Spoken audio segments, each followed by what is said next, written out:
اعوذ باللہ من الشیطان الرجیم بسم اللہ الرحمن الرحیم السلام علیکم ورحمۃ اللہ وبرکاتہ۔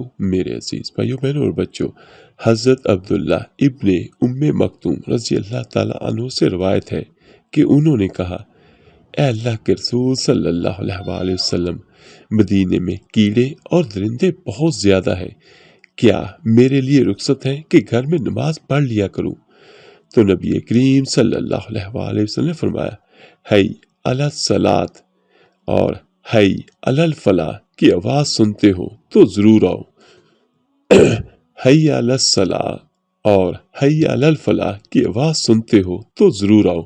امام ابو داؤد رحمۃ اللہ نے کہا، قاسم جرمی نے بھی سفیان سے ایسے ہی روایت کیا ہے، اور اس کی روایت میں حی علی ضرور آؤ کے لفظ نہیں ہے۔ سنن ابی داؤد حدیث نمبر 553۔ حضرت ابی بن کعب رضی اللہ تعالیٰ عنہ سے مروی ہے کہ ایک روز رسول اللہ صلی اللہ علیہ وآلہ وسلم نے ہمیں صبح کی نماز پڑھائی۔ اس کے بعد فرمایا، کیا فلاں حاضر ہے؟ لوگوں نے کہا نہیں۔ کیا فلاں حاضر ہے؟ لوگوں نے کہا نہیں۔ آپ صلی اللہ علیہ وآلہ وسلم نے پوچھا، کیا فلاں حاضر ہے؟ لوگوں نے کہا نہیں۔ آپ صلی اللہ علیہ وآلہ وسلم نے فرمایا، بلا شبہ یہ دو نمازیں منافقوں پر سب نمازوں سے بھاری ہیں، یعنی عشاء اور فجر، اور اگر تمہیں معلوم ہو کہ ان میں کیا کچھ اجر و ثواب ہے تو تم ان میں ضرور آؤ، اگرچہ گھٹنوں کے بل ہی آنا پڑے۔ اور پہلی صف اجر و ثواب میں فرشتوں کی صف کی مانند ہے۔ اگر تمہیں اس کی فضیلت معلوم ہو تو اس کے لیے ضرور سبقت کرو۔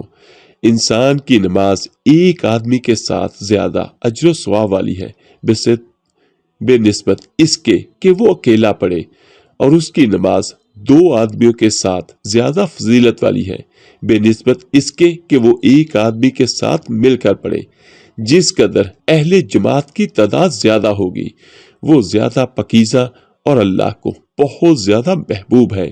سنن ابی داؤد حدیث نمبر 554۔ سیدنا عثمان بن عفان رضی اللہ تعالیٰ عنہ سے مروی ہے، رسول اللہ صلی اللہ علیہ وآلہ وسلم نے فرمایا، جس نے عشاء کی نماز جماعت سے پڑھی تو یہ آدھی رات کے قیام کی طرح ہے، اور جس نے عشاء اور فجر کی نمازیں بعد جماعت پڑھی تو یہ پوری رات کے قیام کی طرح ہے۔ سبحان اللہ۔ سنن ابی داؤد حدیث نمبر 555۔ سیدنا ابو ہریرہ رضی اللہ تعالیٰ عنہ نبی کریم صلی اللہ علیہ وآلہ وسلم سے بیان کرتے ہیں، آپ صلی اللہ علیہ وآلہ وسلم فرمایا، جو شخص جتنا مسجد سے دور ہوتا ہے اتنا ہی زیادہ ثواب کا حقدار ہوتا ہے۔ سنن ابی داؤد حدیث نمبر 556۔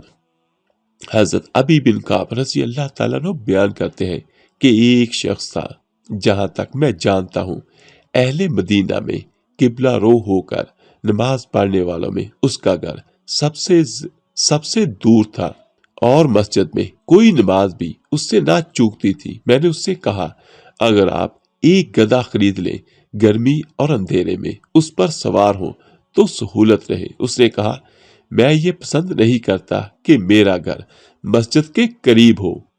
اس کی یہ بات رسول اللہ صلی اللہ علیہ وآلہ وسلم کو بتائی گئی۔ آپ صلی اللہ علیہ وآلہ وسلم نے اس سے پوچھا تو اس نے کہا، اے اللہ کے رسول صلی اللہ علیہ وآلہ وسلم، میری نیت یہ ہے کہ میرا مسجد میں آنا اور یہاں سے گھر واپس جانا سب ہی لکھا جائے۔ تو آپ صلی اللہ علیہ وآلہ وسلم نے فرمایا، اللہ نے تمہیں یہ سب عطا فرما دیا، جس اجر و ثواب کی تو نے امید کی ہے، اللہ نے وہ سب عنایت فرما دیا۔ سنن ابی داؤد حدیث نمبر 557۔ اور آخر میں دعا ہے، اللہ پاک ہم سب کو با جماعت نماز پڑھنے کی توفیق عطا فرمائے، آمین ثم آمین۔ اللہ حافظ۔